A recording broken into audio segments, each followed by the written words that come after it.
JKC खबर तक में आपका स्वागत है। मैं हूं आपके साथ निशा शर्मा। आगे बढ़ने से पहले आइए नजर डालते हैं इस वक्त की प्रमुख सुर्खियों पर। जनरल जोरावर सिंह के शहीदी दिवस के उपलक्ष्य पर ऑडिटोरियम कॉम्प्लेक्स जम्मू विश्वविद्यालय के फ्रंट लॉन में जनरल जोरावर सिंह की प्रतिमा का किया अनावरण।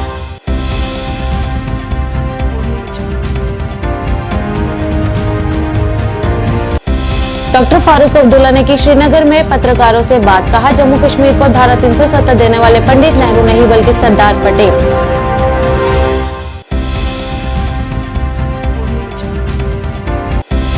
डीडीसी चेयरमैन अनंतनाग चौधरी मोहम्मद यूसुफ घोरसी पहलगाम का किया दौरा और वहां वटकोटे, गुज्जर बस्ती और गंशीबल क्षेत्र सड़क का किया शिलान्यास।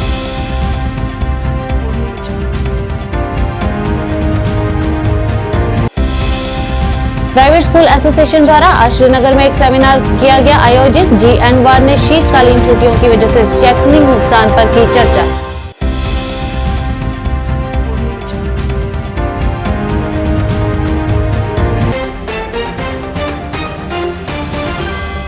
अब समाचार विस्तार से। जनरल जोरावर सिंह के शहीदी दिवस के उपलक्ष्य में आज जम्मू कश्मीर के उपराज्यपाल मनोज सिन्हा ने general Zorawar Singh auditorium complex Jammu विश्वविद्यालय के फ्रंट लॉन में जनरल जोरावर सिंह की प्रतिमा का अनावरण किया और आज जनरल जोरावर सिंह के शहीदी दिवस के उपलक्ष्य पर उन्होंने एक कार्यक्रम में भाग लिया और जनरल जोरावर सिंह चौक पर जनरल जोरावर सिंह की प्रतिमा पर पुष्पांजलि अर्पित कर उन्हें श्रद्धांजलि दी। उन्होंने कहा कि जम्मू कश्मीर के इतिहास में उनका नाम हमेशा शीर्ष पर रहेगा। और बहुत बहुत तहेदिल से शुक्रिया महामहिम उपराज्यपाल मनोज सिन्हा जी का कि उन्होंने इस स्वर्णिम लम्हे को हमारे नाम किया। शेर कभी झुककर शिकार नहीं करते और बुज़दिल कभी खुलकर वार नहीं करते, और ये वो हमारे जाबाज डोगरा वॉरियर ही हैं जो मरकर भी हार स्वीकार नहीं करते, जो मरकर भी हार स्वीकार नहीं करते। ऐसी ही एक श्रद्धांजलि जनरल जोरावर सिंह जी के नाम हमारे महामहिम उपराज्यपाल मनोज सिन्हा जी के द्वारा।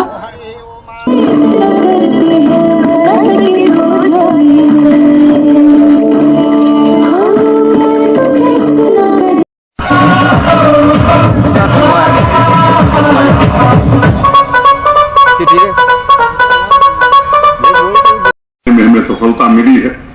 पिछले 4 वर्षों में माननीय प्रधानमंत्री जी के नेतृत्व में जम्मू कश्मीर ने अनेक ऐतिहासिक उपलब्धियां हासिल करी। शांति व्यवस्था पूरी तरह कायम करने में यहाँ के नागरिकों के सहयोग से प्रशासन को सफलता मिली। आज जम्मू कश्मीर का नागरिक अपनी मर्जी से जीने के लिए स्वतंत्र है। पिछले 4 वर्षों में गरीब और वंचित वर्ग को विकास की मुख्य धारा से जोड़ने की कोशिश की गई। समाज के सबसे कमजोर वर्गों के जीवन में सुखद बदलाव आवे, इसके लिए प्रयत्न किया गया। अभी इस वर्ष एक निर्णय लिया गया कि ऐसे परिवार जो प्रधानमंत्री आवास योजना के लिए पात्र हैं, एलिजिबल हैं और उनके पास अपनी जमीन नहीं है, उन्हें जम्मू कश्मीर प्रशासन 5 मरला सरकारी जमीन देगा और अनेक लोगों को देने में हमें सफलता मिली। अब हड़ताल के कैलेंडर हमारा पड़ोसी जारी नहीं करता जम्मू कश्मीर में। स्टोन पेल्टिंग अब इतिहास की बात हो गई। अब जम्मू कश्मीर को अर्बन ट्रांसफॉर्मेशन के रोल मॉडल के रूप में देखा जा रहा है। दिल्ली, मुंबई जैसे शहरों की तरफ आम नागरिकों के जीवन में नाइट लाइफ और सिनेमा नई नॉर्मलसी, नए सपने और नए लाइफ स्टाइल को जन्म दे रहा है। आज सिर्फ शहर नहीं, गांव का भी नक्शा बदलने की कोशिश हुई है। अब जम्मू कश्मीर टेररिज्म का नहीं बल्कि टूरिज्म का हॉटस्पॉट बन गया है।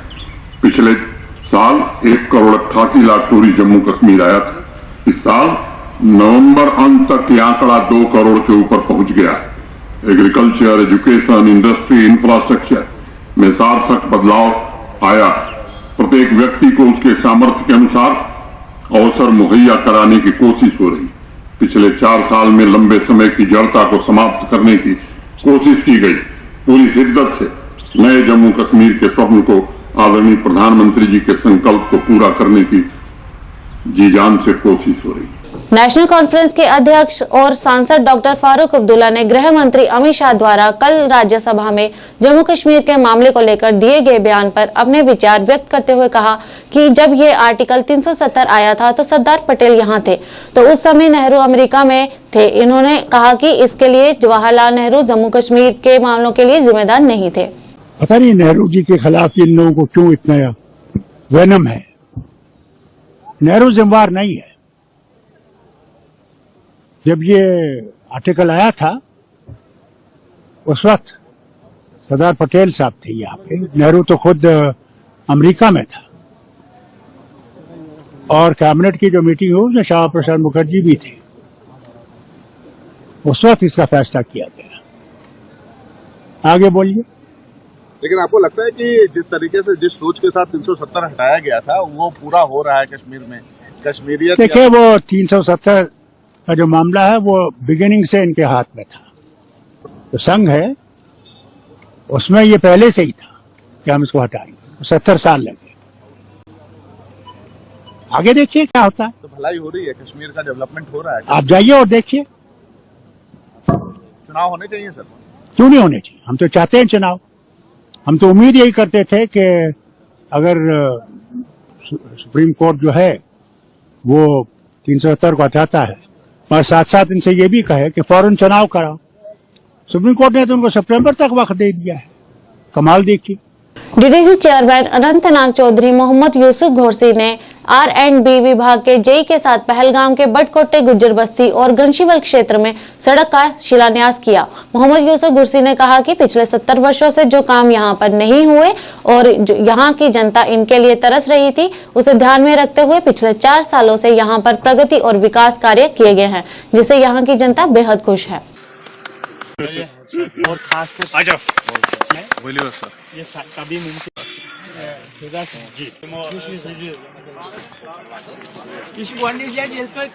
यहाँ पे पिछले 4 सालों में अगर देखें बहुत ज़्यादा काम हुए। पिछले 70 साल से हमारे लोग इन चीज़ों के लिए तरस रहे थे। जैसे कि आज आपने देखा बटकोट में एक लिंक रोड का इनॉग्रेशन फाउंडेशन किया गया। पिछले 50 साल से उनकी डिमांड थी और जब मैंने इलेक्शन लड़ा तो मैंने उनसे वादा किया था कि ये रोड जो है आप बनाएं। मैं इसके लिए अपने तरफ से, अपने लोगों की तरफ से R&B डिपार्टमेंट को और इनके इंजीनियरों को मुबारकबाद पेश करता हूं, जिन्होंने दिल से काम किया। और जो ठेकेदार साहब हैं, मैं उनसे आज गुजारिश करता हूं कि इस काम को टाइम पे ही कंप्लीट करके लोगों के नाम करें। ये जहां पे अभी हम खड़े हैं जायबल में, ये पिछले कई सालों से इनकी डिमांड थी कि ये रोड जो है बने। पिछले साल हमने इसमें मैग्डम करवाया और यहाँ पे ड्रेनेज और रिटेनिंग वाल वगैरह जो बनने थे वो नहीं थे, यूटी सेक्टर में रख के आज इसका भी फाउंडेशन कर दिया और आज से ही काम जो है स्टार्ट होगा। तो मैं लोगों को यकीन दिलाता हूँ कि जितने वादे हमने आपके साथ किए हैं और इंशाल्लाह एक एक करके पूरे करेंगे।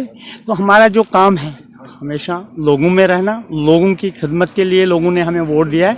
हम कोई हाकिम नहीं है, हम खादिम है और खादिम की तरह काम करते हैं। सर, और काम करने की बहुत सारे ज़रूरत है। अभी मैं ये नहीं कहूँगा कि 3 साल में पूरा काम जो है कंप्लीट हो गया, लेकिन ये मैं ज़रूर कहूँगा पिछले 50 साल पे ये हमारे 3 साल जो है बारी पड़े। प्राइवेट स्कूल एसोसिएशन द्वारा आज श्रीनगर में एक सेमिनार आयोजित किया। इस एसोसिएशन के अध्यक्ष GN वार ने शीतकालीन छुट्टियों की वजह से होने वाले बच्चों के शैक्षणिक नुकसान के बारे में गंभीरता से चर्चा की। उन्होंने कहा कि जो कानून देश के बाकी हिस्सों में लागू है उसे यहाँ कश्मीर में लागू नहीं किया गया, जो अन्याय है। वार ने कहा कि वह एक राष्ट्र एक संविधान कहने के लिए इस्तेमाल कर रहे हैं, लेकिन कश्मीरी छात्रों के साथ कहीं ना कहीं अन्याय हो रहा है, जिस पर विचार करने की आवश्यकता है। 350 के खतरे में है, क्योंकि अभी उनके RR तो अशरफ बाबा साहब भी आज लेट हुए, लेकिन उनका जेन्युइन मामला है कुपवाड़ा से उनको आना था। इस लॉन्ग डिस्टेंस से साहब और ताहिर साहब जो हमारे जो है हमारे अली पब्लिक स्कूल से जो अब सीधी सी बात है, जब हम यहाँ 3.25 महीने की बच्चों को छुट्टियाँ देंगे तो ऑलरेडी हमारे वर्किंग डे बहुत कम आते हैं। इस तरह से हमें और लॉस हो जाएगा, बच्चे कंप्लीट नहीं कर पाएंगे। अभी तक सिर्फ 160 ही इफेक्टिव वर्किंग डे हमें मिले हैं, जब तक as per CBSE as per board ये 220 वर्किंग डेज होने चाहिए।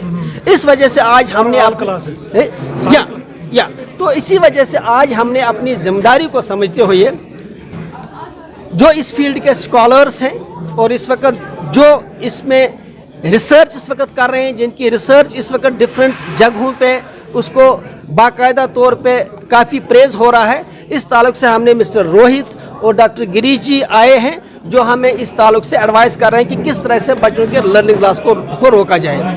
दूसरी बात, सबसे बड़ा मसला ये है कि पेरेंट्स का फीस का मामला है। लोगों की माली हालत उतनी ठीक नहीं, स्कूल की फीस टाइम से आती नहीं।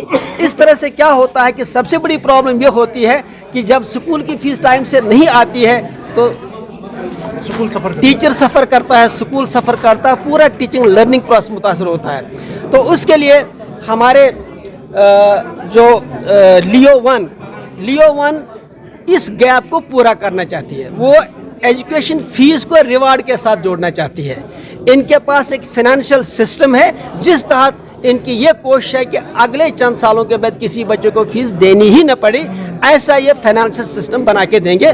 जम्मू कश्मीर के अनंतनाग जिले में एक गुप्त सूचना के आधार पर कार्रवाई करते हुए 2 संदिग्धों को गिरफ्तार कर लिया गया है और उनके कब्जे से हथियार और गोला बारूद के साथ आपत्तिजनक सामान बरामद किया गया है। सुरक्षा कर्मियों ने इसे संयुक्त मोबाइल वाहन चेक पोस्ट के तहत बिजबिहाड़ा जबलपुरा जिले से बरामद किया, जिसमें 01X पिस्टल और युद्ध उपकरणों की बरामदगी के साथ 2 संदिग्धों को गिरफ्तार किया गया है। इस संबंध में जांच जारी है।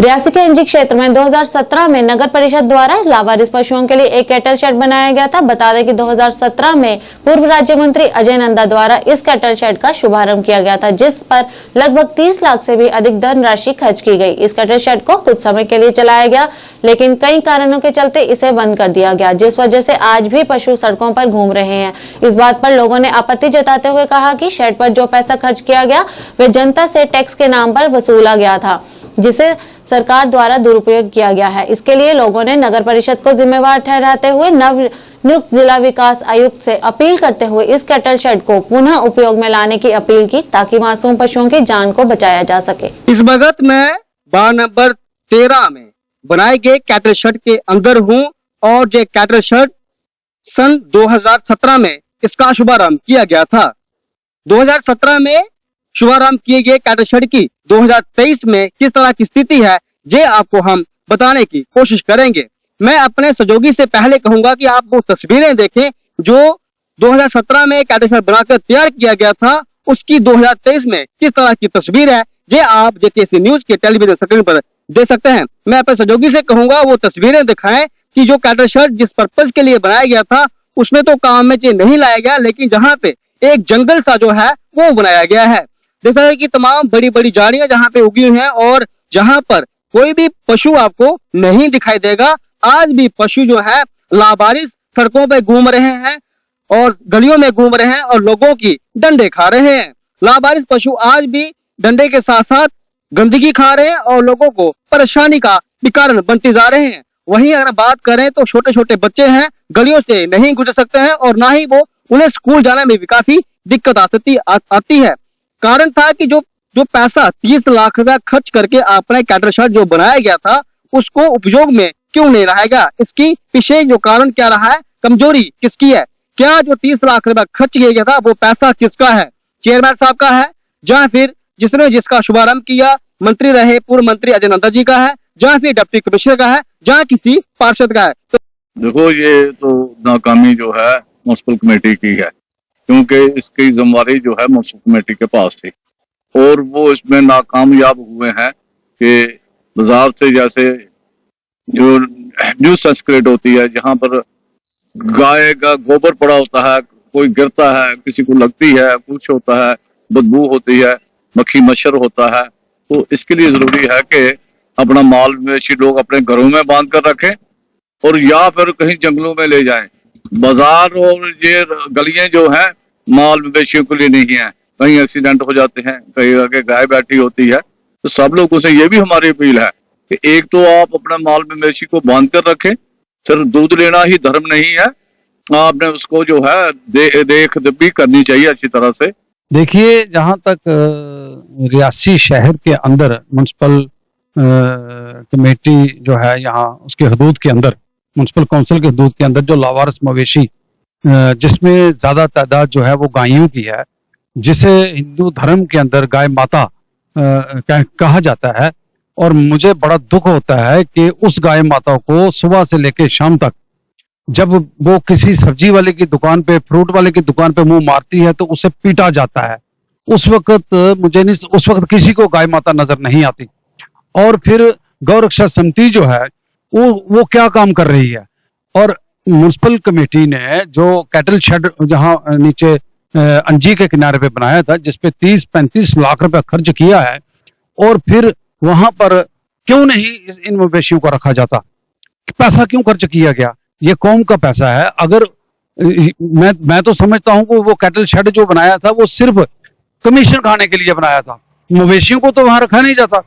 अगर मवेशियों को वहां रखा जाए तो वहां मवेशियों को चारा भी चाहिए, वो कौन देगा? और फिर दूसरी बात राहुल जी ये है कि यहाँ पर रियासी के जो जिन लोगों की ये मतलब गाय बैल मवेशी जिनके हैं, वो अगर उसको छोड़ देते हैं, सुबह वो पिटने के लिए, मार खाने के लिए वो भेज देते हैं, वो सारा दिन बस अड्डे पे या बाजार में वो घूमते रहते हैं।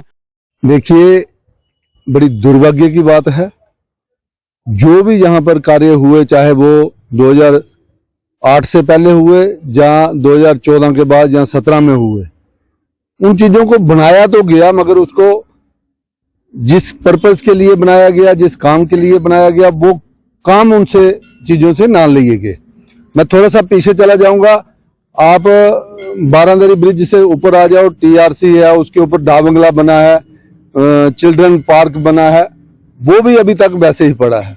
और उसके साथ साथ जो प्रश्न आपने मेरे से पूछा है कि जो कैटल शेड बनाया गया, कैटल शेड इसलिए बनाया गया था कि जो आवारा मवेशी गलियों में घूमते हैं, बाजार में या रियासी बस स्टैंड में घूमते हैं, और गंदगी भी उसके साथ होती है, और दुकानदारों को, स्कूल जाने वाले बच्चों को परेशानी होती है। उस पर्पज के लिए उस कैटल शेड को बनाया गया था। 2017 में जहां के जो भारतीय जनता पार्टी के विधायक थे और मंत्री भी थे, उन्होंने उसका उद्घाटन किया था, और उसके बाद थोड़ी देर वो कैटल शेड चला भी। कैटल शेड में आवारा मवेशी लाए भी गए और वहां रखे भी गए। एक इंसिडेंट वहां पर हुआ, वो इंसिडेंट, एक गाय, अब पता नहीं वो भूखमरी के कारण उसकी मौत हो गई या उसकी हत्या हो गई या क्या हुआ, वो अलग विषय है। तो देखा आपने कि किस तरह से नगर परिषद द्वारा बनाए गए कैटल शेड को उपयोग में न लाने के लिए आम लोगों ने इसका विरोध जताया है। उन्होंने कहा है कि नगर परिषद कैटल शेड को उपयोग में न लाने के लिए पूरी तरह से विफल रही है। वहीं उन्होंने डिप्टी कमिश्नर से अपील करी है, अपेक्षा करी है कि आप अपने समय रहते इस कैटल शेड को शुरू करवाएं, ताकि जो लावारिस पशु बाजारों में घूम रहे हैं, गंदगी खा रहे हैं, दुकानदारों को डंडे खा रहे हैं, खास करके बच्चों के लिए परेशानी का कारण बन रहे हैं, उसे समय पर निवारण हो सके। वहीं नगर परिषद के अधिकारियों का कहना है कि हम लगातार भिन्न भिन्न गौशालाओं के संपर्क में है, और उम्मीद है जल्द ही जो लावारिस पशु जो बाजारों में घूम रहे हैं वह कहीं सुरक्षित गौशाला में होंगे। जेकेसी न्यूज भी नगर परिषद के अधिकारियों से और खास करके डिप्टी कमिश्नर से अपील करता है कि लावारिस पशुओं का कोई हल किया जाए, ताकि जो परेशानी लावारिस पशुओं से होती है और खास करके लावारिस पशुओं के लिए जो गंदी खाकर वो बीमार होते हैं, उसका निवारण हो सके। पूरे भारतवर्ष में विकसित भारत संकल्प यात्रा के तहत कई आयोजन और कार्यक्रम किए जा रहे हैं। इसी के चलते आज तहसील सुंदरबनी गांव सियोट में बॉयज हायर सेकेंडरी स्कूल में एक अवेयरनेस कैंप का आयोजन किया गया, जिसमें बड़ी संख्या में स्थानीय लोगों की जन भागीदारी देखी गई। इस मौके पर commissioner secretary Vikrant Singh, IPS, DC Rajouri तथा तमाम DDC, BDC, PRI मेंबर मौजूद रहे। इस दौरान जनता को योजनाओं की अहम जानकारी दी गई और उन्हें जागरूक किया गया।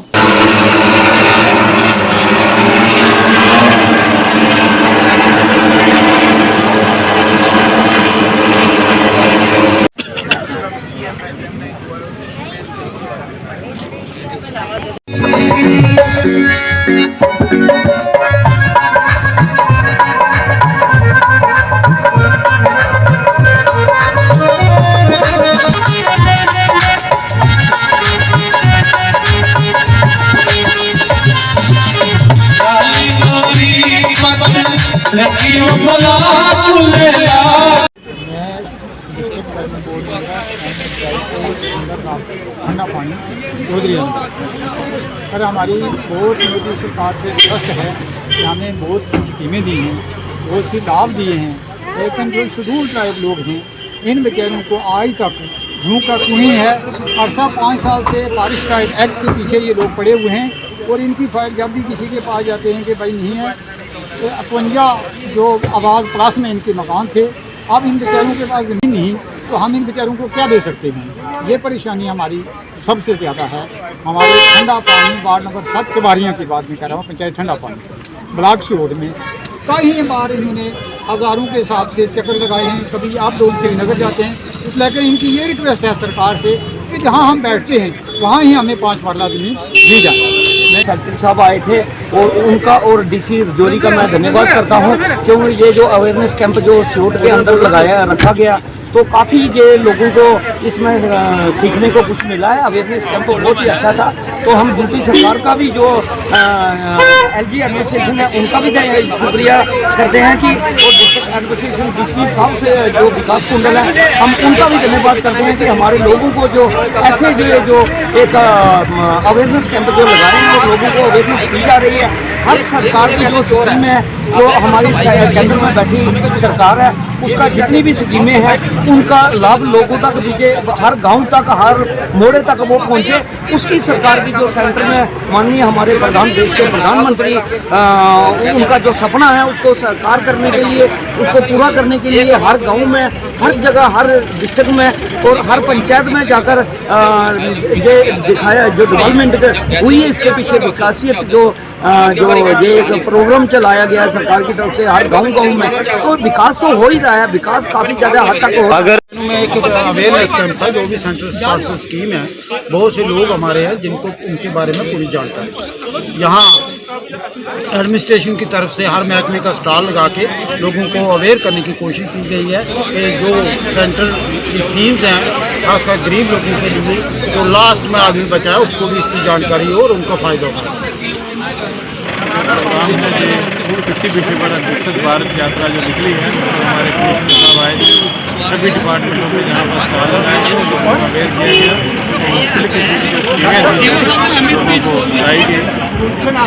आग की रोकथाम और एहतियाती उपायों के बारे में जनता के बीच जागरूकता बढ़ाने के उद्देश्य से अग्निशमन और आपातकालीन सेवा विभाग पूरे सप्ताह कई कार्यक्रमों की शुरुआत के साथ अग्निशमन सेवा सप्ताह मना रहा है।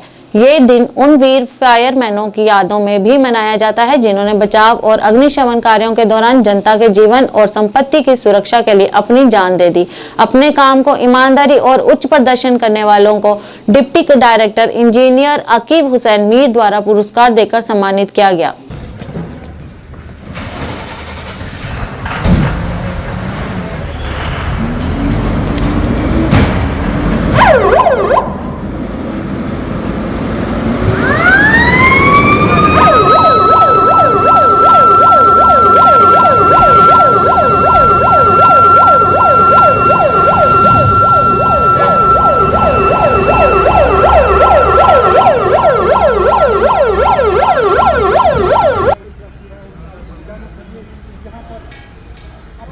दिखा रहे हैं कि अगर खुदा न खास्ता सिलेंडर लीक हो जाता है, गैस सिलेंडर लीक हो जाता है तो उसको कैसे घर की औरतें या बच्चे भी उसको बुझा सकते हैं।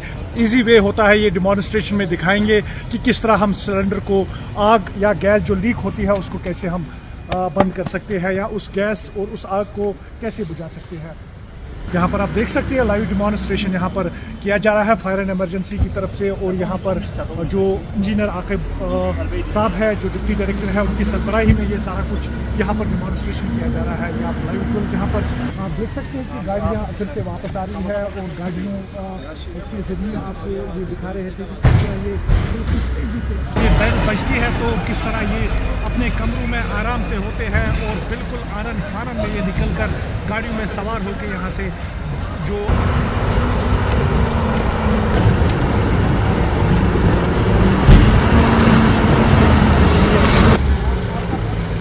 इसके हवाले से आप बताइए सर। देखिए, सबसे इम्पोर्टेंट चीज़ जो है पब्लिक में हमारी कोशिश रही है ज़्यादा बात पाना सुहेल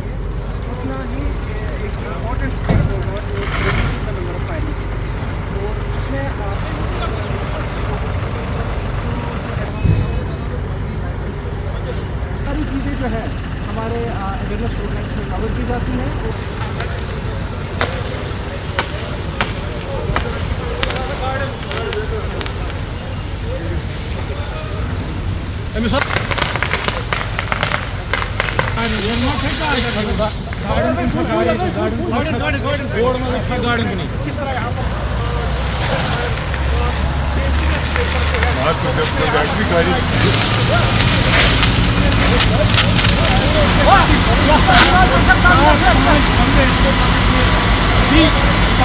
उनको मुश्किलात पेश आती है, आप ये देख सकते हैं।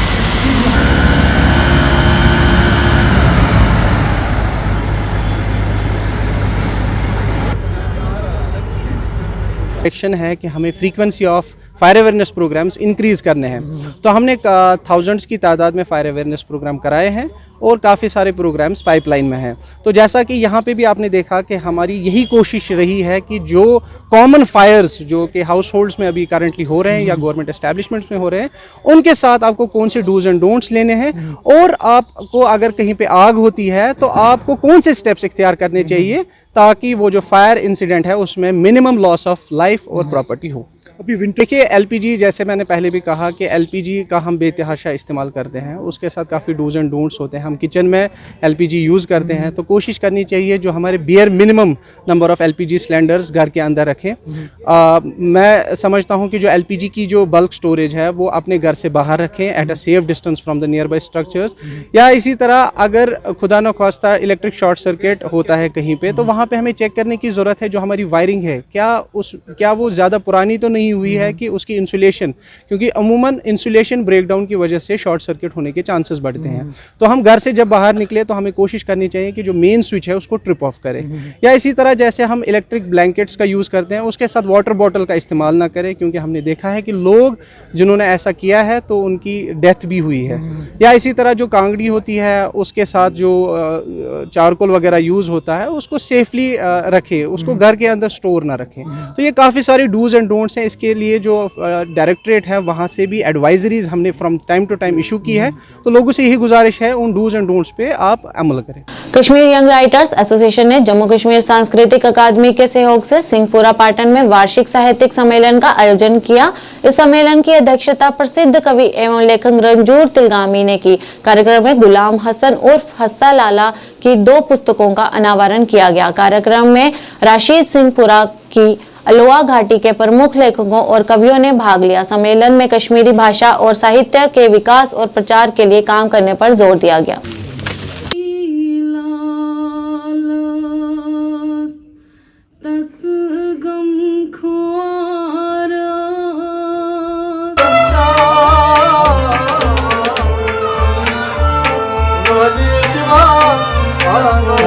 कि वो नौजवान अदीबों की हौसला अफजाई करें और उनको अदब के नए जो ज़ाविये हैं उनसे अच्छी तरह से उन्हें वाकफ़ करें और उन्हें आगे बढ़ने की तरगीब दें। इस सिलसिले में जो मकाला यहाँ पढ़ा गया उस मकाले का मकसद भी यही था कि बाज़ शायर खुद पसंदी के शिकार हैं। वो कहते हैं कि हम सबसे बेहतर शायर हैं, अच्छा लिखते हैं, हमसे बेहतर कोई नहीं है। लेकिन हकीकत यह है कि अभी हम बहुत पीछे हैं, हम तख्लीकी अदब अभी तो तैयार कर ही नहीं पा रहे हैं। शायरों की तादाद बहुत कम है जो अच्छा लिखते हैं, जो इस किस्म की शायरी लिखते हैं जिसे लोग पसंद करते हैं, जिसमें क्रिएटिविटी है या तख्लीकी अमल है। लेकिन अक्सर शायर तो बयानिया शायरी करते हैं, रिवायती अंदाज में लिखते हैं और पुराने ही मौजू को बार बार पेश करते हैं। अदब हमारा जो है वो यकसानियत का शिकार है। इसमें सोचने और समझने की ज़रूरत है और आगे बढ़ने की ज़रूरत है। कश्मीरी ज़बान जब तक न कश्मीर का ये आदमी जो कश्मीरी ज़बान बोलता है, जो उसकी मादरी ज़बान है, जब तक न वो इसके साथ मोहब्बत पैदा करे, अपने घर में अपने माहौल में इसको तरवीज़ दे, तब तक ये नामुमकिन है। अस्सलाम वालेकुम व रहमतुल्लाहि व बरकातुहू। बुशुश अर्ज़ करान कि बहुत बचपन पे तालीम सतन मशगूल आसान, तो मे पन्न पितर सह ओस मास्टर साहब तमस नश पोर्मुत हेचमुत तम वक्त 1959 55 51 52 53 54 इथे कन ये जन कोशर तम दोहन चलान कोशर वहां पढ़ना तो बह कर इत अर्ज कि कोशर बने सोई बेस बुनियाद तम पत ये मे तालीम अंद वात पत लोगस बह नौकरी मज नौकरी दौरान बह पन नौकरी करान सठा शौक सान ईमानदारी सान तो अत सत बह रियाजत करान अल्लाह बारी ताला यल तह जाय मे मौके ये बह सर्वसुयो सप्तान दह गव मे आव हावन तालीम नौकरी हिंदी दौरान मज हालांकि तीस कालस मे कोर्मुत यह सूफियत अख्तियार मे कह पीर मर्शिद मे तीस कालस कहें अलबत्ता मे ख्वाब कह वुचमुत बह ख्वाब वुचान कुन विज बह वुचान बड़ गाड़िया अत बह कुन जुन चलावान यानी ड्राइवरी बह तथ कर बे सात वुच मे ख्वाब बह जमीन पे हर खसान पत बे वसान वापस।